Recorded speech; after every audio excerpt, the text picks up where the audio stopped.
spoilers for the entire MCU because I'm gonna probably be talking about everything to make my points. So spoilers, especially for Doctor Strange, for Spider-Man: No Way Home. Spoilers. You've been warned.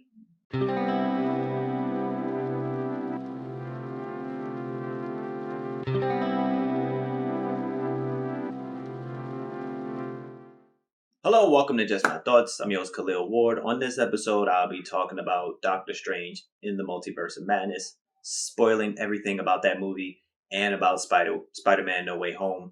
It's probably going to be a long video. I hope I remember to do time codes. I'm not going to essentially talk about the whole movie or even likes or dislikes. I'm just talking about the things I was thinking about while watching the movie. Saw the movie twice, and the first thing I want to talk about is expectations versus reality. I watch a lot of breakdowns and insight videos all on YouTube, kind of like most of you do. But watching those videos, it's mostly speculation. Like, oh, I think this is going to happen. Like when we seen the person shooting at Wanda, people were like, oh, that might be Superior Iron Man. That might be Tom Cruise or whatever. You know, people speculate. And I think going into the movie, I think people put these expectations so high, and then it turns into, I hope this happens. Then it's like, I want to see this happen. Then it's like, it better happen. Then when it doesn't happen in the movie, people are upset. So my expectations, well, we knew we were going to get Charles Xavier, but I didn't expect a bunch of X-Men to show up.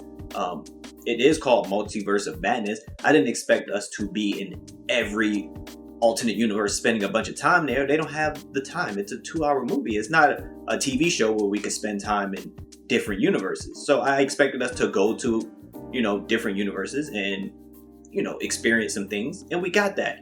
And then I honestly thought Wanda at some point was going to turn good, and it was going to be somebody else behind the scenes that her and Doctor Strange were going to team up and fight. That's what I thought. That was like my biggest expectation in the movie. I don't know why, I just thought it was going to happen that way, and it did happen, and I was like, cool.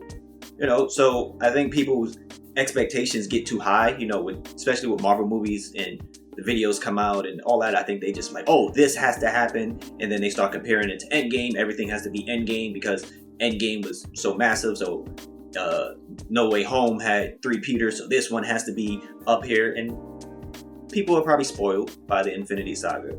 So temper expectations when you go into these type of movies. And with all that, let's talk about the Illuminati, right?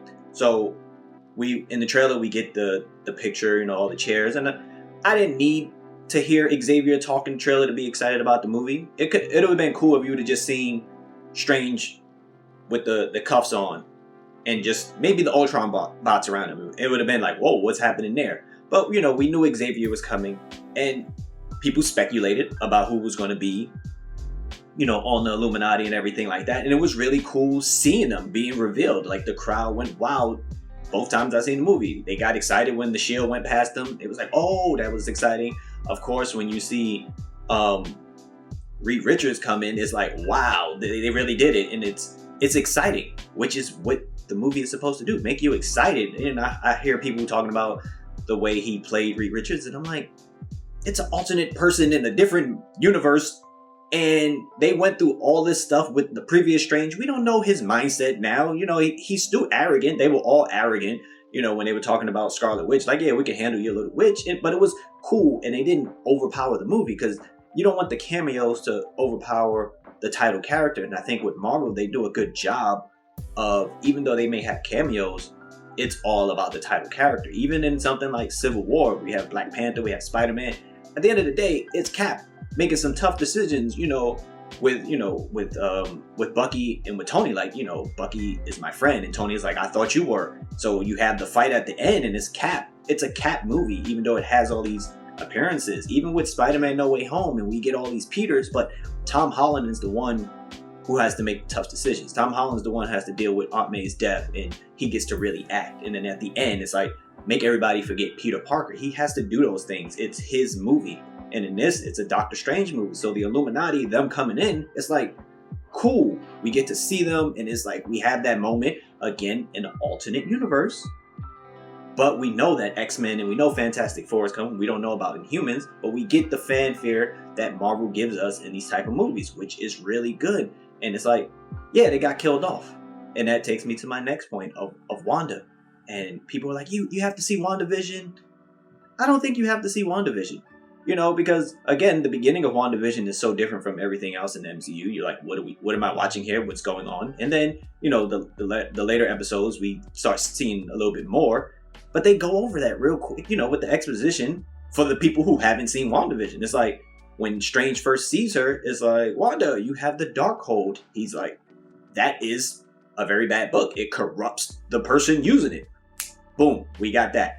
Then Wong, he's like, the Scarlet Witch. She can destroy the world, essentially. And then we get a mention of Westview. People, oh, what's Westview? Doctor Strange. She controlled the whole town with her mind. Oh, okay. That's different. And she wants this girl so she can go back and get her kids. You don't need to see WandaVision to understand that aspect. Oh, she killed a bunch of people. She was with the Darkhold. Again, we don't get time in the MCU, like how long she was with the Darkhold, but it corrupts the user. She's been chilling with this Darkhold for some time, and she wants to get back to her kids. She's corrupt. It's there. It's not 100% there, because when they make points to her, like, what are you going to do with the other you? She doesn't really have an answer, So it's like, we understand why she's mad, and we understand why she's corrupt. She has this book of evil, the book of the damned, and she's been chilling with it, so she's going to be evil. She's going to kill people to get what she wants. That makes sense to me. And I thought with the Illuminati thing, Scarlet Witch is too strong. They can't show how strong she is. Or this Avenger is too strong and they only fight robots, so you can't really tell how strong the person is. So with this movie, with the Illuminati, it's like, these people are strong. We know Black Bolt is strong. We know, we have Miss Marvel. Let Scarlet Witch, without the limiters of the MCU, like, most battles happen, Civil War, people are pulling at punches, we're not getting the battles we want. So let Scarlet Witch, who is snapped at this point, take on the Illuminati. And this movie is dark and gritty, and the kills are like, oh, wow, they really did that. And we saw it. It's not off screen. It's not we see Black Bolt die off screen. His head explodes, and the theater was like, oh my God, that's the things we wanted to see. So we get Scarlet Witch unleashed. We get to see her when she wants to literally kill people to get what she wants. And it was great. It had a horror vibe, that whole entire sequence where she's just running through them. Yes, they're arrogant. They're supposed to be. They're Illuminati. They think they're the smartest people in the world. They can handle all decisions. It was good seeing Wanda unleash, if that's what we wanted. It was good seeing her chase them down like a horror movie, just, limping a little bit and everything. She didn't get out of it unscathed, which is good, but she's corrupt. She wants this girl to get to her kids. And it's not a bad look for Wanda. It's just, she's strong as hell with this book. Let her show her strength. And it was really cool. It didn't take long. It wasn't like, oh, what happened in WandaVision? No, she made kids because Doctor Strange says that you created them. They're not real. And she got this book. She's evil. Simple as that. My last point is Doctor Strange. And I thought Benedict Cumberbatch was great. I thought this was his best version of Stephen Strange.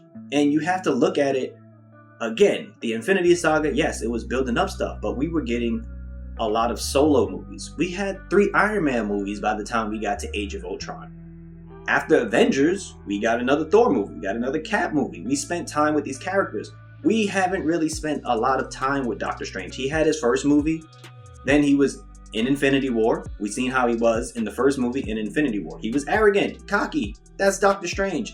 Even in Infinity War, he's like, I'll sacrifice Tony and Peter for the Time Stone. Eventually he didn't, but that was his mindset in that movie. He came back briefly for Endgame. He's in No Way Home, but we're not spending time with him. We're not going deep into what's going on. And I compare this movie for Stephen Strange to Tony in Iron Man 3. Stay with me. So the only person that can get through to Stephen is himself. with all this arrogance, he's only going to listen to somebody as brilliant as him, you know? And it has to be himself. But in the multiverse, he doesn't get to directly talk with himself, but he has people who've experienced the other him tell him about himself. And it really messes with his psyche during this movie when he first meets America. And she tells him, like, you were supposed to protect me and you didn't. It messes with him. You can see it on his face. It really messes with him. And when they first travel together after Wanda, like, attacks the Sanctum, he's getting ready to yell at her, like, you can control your power because I could. And then he stops himself and he's like, he knows he can't do that. It's not the same dynamic from Infinity War with Peter. His relationship with Peter was a little bit better in No Way Home, but he was still like, it's my way or the highway, and Peter fought back. In this one, he has to be that guardian to America. And he keeps running into people who's dealt with other versions of himself. When he meets Christine in the alternate Earth, and she's like, you know, you're the worst one. That's what the Illuminati tells him. You are the worst of us. You're the most dangerous. And he knows how he is. And he's like, he's basically saying, you guys are right. That's what I do. I go off on my own because I think I can figure everything out because I'm brilliant and I have these mystic arts. But just watching him throughout the movie, it's like, this is a Doctor Strange movie, even with all the other things going on, even with Scarlet Witch, even with America. I thought his dynamic with America was fantastic because she knew other versions of him, so she can tell him about himself, things he probably doesn't even realize. When Christine asks him, are you happy? He lies. We know he's lying. Even the shot of the watch when he first wakes up, it's still broken. And he feels broken. Just like Tony felt broken in Iron Man 3, where he had to rely on the armor all the time. He wanted armor to easily get on him. You know, he didn't want to have the suitcase like he had in Iron Man 2, because, after Avengers and everything, with him going into the wormhole, he wanted the tech faster. And of course, in Iron Man 3, his place gets destroyed. He ends up in Tennessee. He doesn't have a suit. And that's the time when we spend with him as Tony. And he has to figure things out. And then at the end, he blows up all the suits. Also, Christine says you have to be the one holding the knife. Like, he has to be the hero, the big hero. He has to deliver the final blow. And when he becomes Zombie Strange, and even Wong is like, take her powers. America is like, take my powers. Christine is like, you're just like all the other strangers. And he's like, I have to do the right thing in terms of saving this particular girl. But he doesn't have to be the one holding the knife. He gives America belief in herself. And she's like, I can do this. And he lets her hold the knife, essentially. She deals the final blow. Like in Iron Man 3, when Pepper deals the final blow to the bad guy. Also, towards the end, when Iron Man 3, when Tony finally removes the chess piece from him because he doesn't have to depend on it, we see Steven fix the watch finally, because he's not as broken inside anymore. He's not perfect because he did deal with the Darkhold and, with the third eye thing, but he's in a better place than when we found him. And this movie, again, with the cameos, it's focused on Doctor Strange. It's focused on the title character. All these other movies are focused on the title character, even though there's other people in the movie. Captain America, Civil War, still on Cap. Spider-Man, No Way Home, all these other people, still on Spidey. And this is only the second Doctor Strange movie, solo movie, that we've gotten with all these other movies. And now I know people are like, what is this setting up? What is this setting up? I think Marvel, the MCU in particular, they have to readjust. They can't do the same thing they did before. Again, it's never been done before. We never had this type of universe before. So they can't do the same thing because, one, some of their characters are gone. We don't have the Tony Stark we used to know. We don't have the Cap we used to know. So you have to introduce these new characters. You can't do it in the same way where it's like, oh, this is an intro story. We got that with Shang-Chi, but it's something different now. So we have to be a little bit more patient, I would say, in terms of what are we leading to? Because now they have to incorporate X-Men. They have to incorporate Fantastic Four. Do we know they exist? Yeah, because in this alternate universe, they're there. So they're probably in our universe too, which is a good breadcrumb. That, yes, they are there. Do we know when they're coming? Not exactly. Do we know when they're going to get introduced into our universe? No. And that's okay. Because back then in phase 1, phase 2 and stuff, we weren't. Yes, after Avengers, we seen Thanos. It's like, oh, that's Thanos. But it's not like we needed to know everything back then. It's not like we was like, oh my God, what is this leading to? You know, they sprinkled in Guardians. Then they gave us Avengers, Age of Ultron. We weren't saying, oh my God, why aren't the Guardians here? No. So we get in these movies to get introduced to these new characters. And they're going to take us places. We're going to have the lead up to Kang. We're going to have the lead up to maybe Doctor Doom or something like that. They're going to do it. And you have to trust them. You've trusted them this far with this many movies. So I would say relax, you know? And those are just my thoughts on the movie. I thought it was a brilliant Doctor Strange movie. I thought it was about Doctor Strange. And yes, there were other people who had great performances. I love Elizabeth Olsen and the way she acted in this, and her facial expressions and the twitches and the horror elements that she brought to it. I liked America, where she wasn't confident in the beginning, and that's good. And by the end of it, she had a little bit more confidence, but she still had to learn. That's why she's at the temple to practice, to get better with her abilities. So by the next time we see her, she has more control to do things that's going to be really cool. So I think it's a fantastic movie, honestly. You know, yes, you have your gripes with certain things. Yeah, oh, I wanted to go to all these universes. There's no time to spend in every other universe to get 10-second cameos from all these characters that you expected. There's no time for that.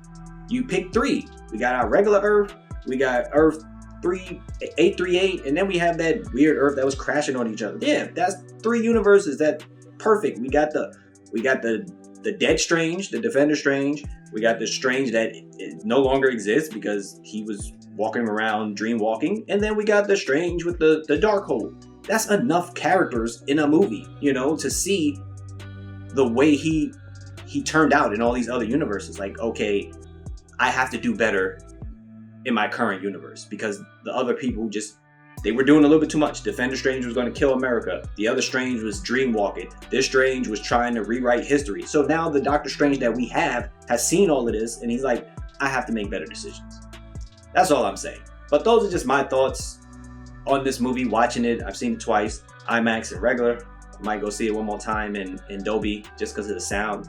And probably my favorite scene was when they were doing the musical note fight. That was different, and it was just crazy. And I also like Wanda killing everybody because we don't get that in superhero movies. We don't get people literally killing people that we see. Like, usually it's like, oh, he got kicked off a building. We know he's dead.